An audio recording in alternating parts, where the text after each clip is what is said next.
Hello. Hello. I'm back. Welcome to Relationship Cake and Ice Cream. My name is Robin. I will be your host. This episode is 7 reasons to say I don't. Many women, I hear them say how when they were little girls, they imagine what type of wedding they would have, and they plan for their wedding from the time they're little girls. I guess it's kind of like that fairy tale. My daughter had a little saying for her wedding, something like, in the middle of everyday life, a fairy tale occurs, or something like that. Well, often when we think about the wedding, we don't think about the beau, who we going to marry, the type of man that we want to marry, the type of things we want in our marriage, what we want our marriage to look like. And there are many topics that people need to talk about before they're married. But today, this episode is called 7 Reasons to Say I Don't. So let me begin. The very first reason to say I don't is jealousy and possessiveness. Jealousy and possessiveness usually shows up in ways like, let's say you want to go out, hang out with your girlfriends, which is something you've been doing long before you got in that relationship. You want to go hang out with your friends, and your person doesn't want you to hang out with your friends. They want you to spend time with them. They're jealous that you want to go out with your friends. Or let's say you're a woman and you have male friends that have been your friends a long time, that you hang out with, associate with, talk to on the phone, and they're not comfortable with that. Your new partner is not comfortable with making friends with those particular people, and they're not comfortable with you maintaining that friendship. Okay, many times that could be a red flag. Possessiveness. Okay, that goes right along with jealousy. Doesn't want you to talk to anyone, want all your time and attention focused on them. Okay, you get a phone call and, they rushing you off the phone, or upset because you took your time and attention for that phone call instead of for them. That could be a definite reason to say I don't when a proposal comes. The next thing is narcissist tendencies, never taking responsibility for their action, lies, and twist the truth. Now, I know right now in 2021, narcissist is like one of the biggest things going, the biggest word. Everybody is a narcissist. Everybody is dealing with a narcissist. But a true narcissist is always focused on themselves. And everything that happens in a true narcissist world is about them. It doesn't matter what it is, okay? It doesn't matter who it is. Everything anybody does is a reflection of them. That's what they believe. That's the way they see it. Okay? They never take any responsibility for things they say, things they do that hurt others.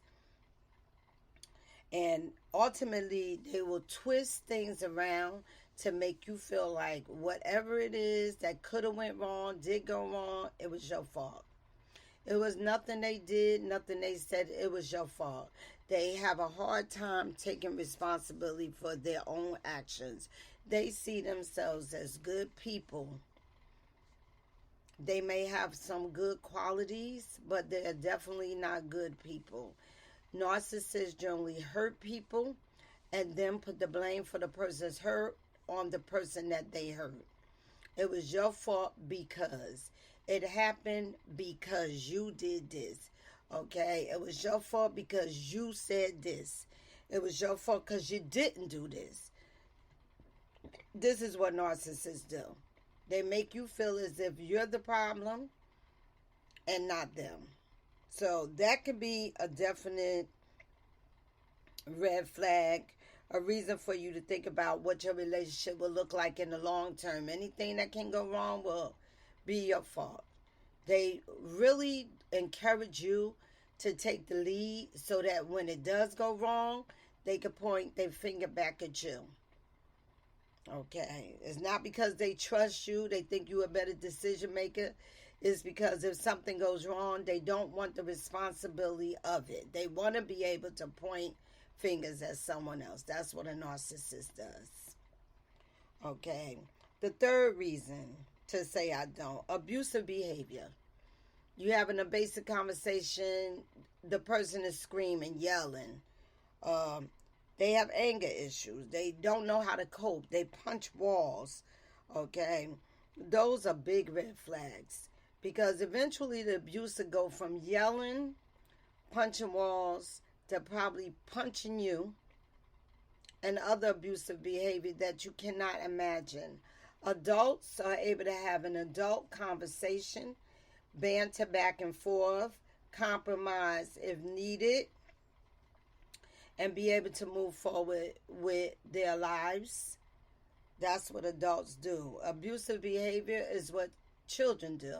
They throw tantrums. These are all in an attempt to have their way, whatever it is, and you not be able to exercise your own autonomy. So any type of abusive behavior, punching walls, screaming, yelling, silent treatment, that's abusive behavior too. If somebody's not talking to you, you in a relationship with them, that's abuse. Okay, being angry or upset for a little while, that may be understandable. In some cases may be acceptable. But when you get to the point somebody's walking around and they're not speaking to you for hours and days at a time, that's abuse. The other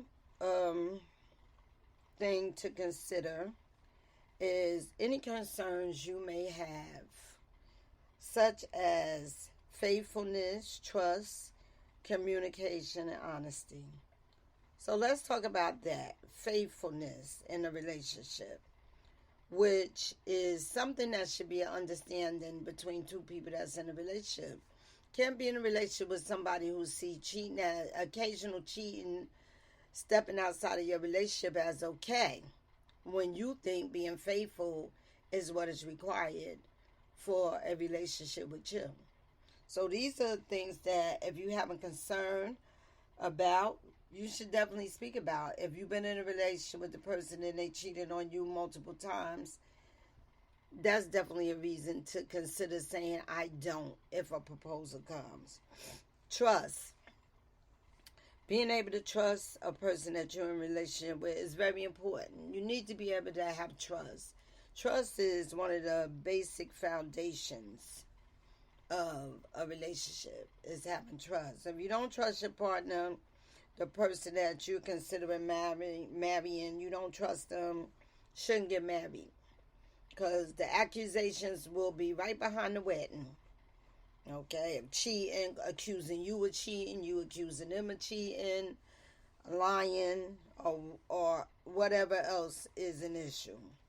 Communication. Communication is very important in a relationship. Is another foundation builder. Having good communication is essential to having an open relationship with honesty. Which leads me to honesty. Honesty, trust, faithfulness, those all go together. You want to be in a relationship with someone that you can be honest with. Many times people find themselves in relationships when they tell their partner something, the reaction is so negative or so hostile that they wind up not wanting to be honest with their partner. So you need to be with someone that you can be honest with without feeling like you're being attacked or some other negative energy that goes along with you being honest. You want to be able to be with someone who can respect your honesty and take it as just that, your willingness to be honest because you love them. Another important reason that you might want to consider saying I don't deals with being financially illiterate. Now, you want to build a a life where you're comfortable.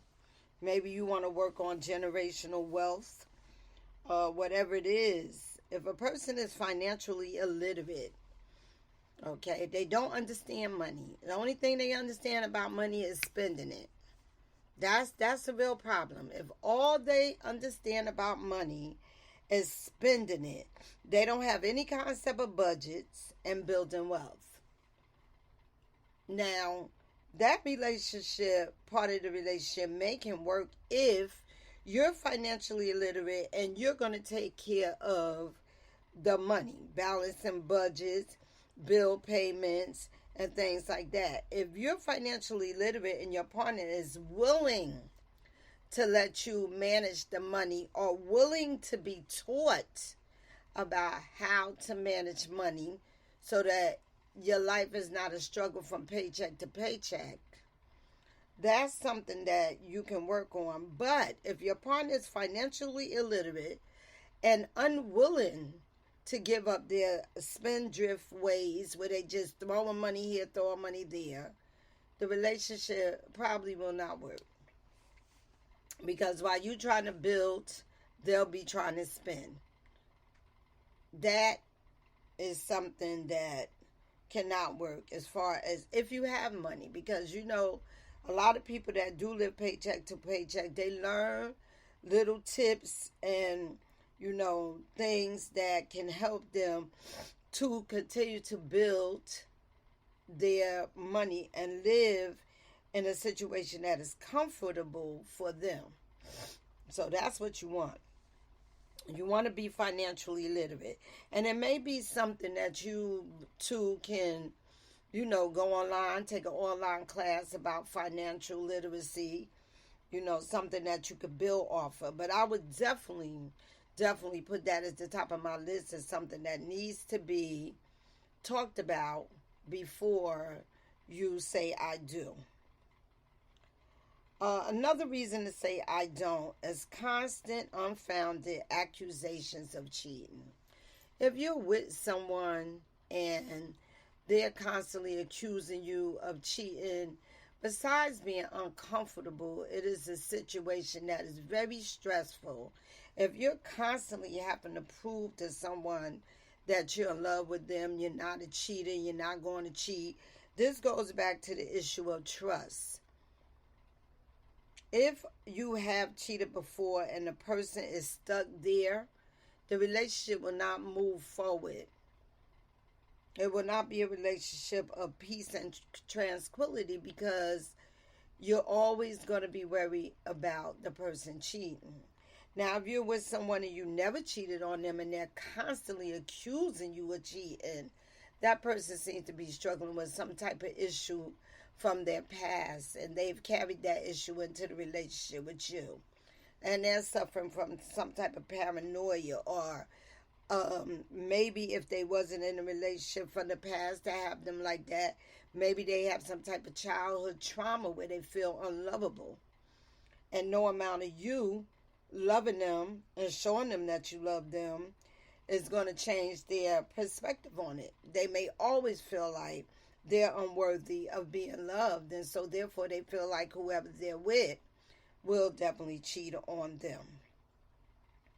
So that's something that, and you know, as far as I can see, there's no way when you're dealing with that type of person to ever make them feel like they could trust you, because whatever it is inside of them. That's a part of who they are, and you're not going to get them to give that part up. That's something they would have to work on with, possibly with a therapist, in order to give that up. In the meanwhile, they'll be making your life a living hell, because everything you do, go to the grocery store, go to the laundromat, go to the corner, walk the dog, will be an opportunity for them to accuse you of cheating. All right. And finally, of the 7 reasons to say I don't, unwilling to connect with family and friends. That's a big one. You had a life before you got in that relationship. You have a family. You have friends that you have had before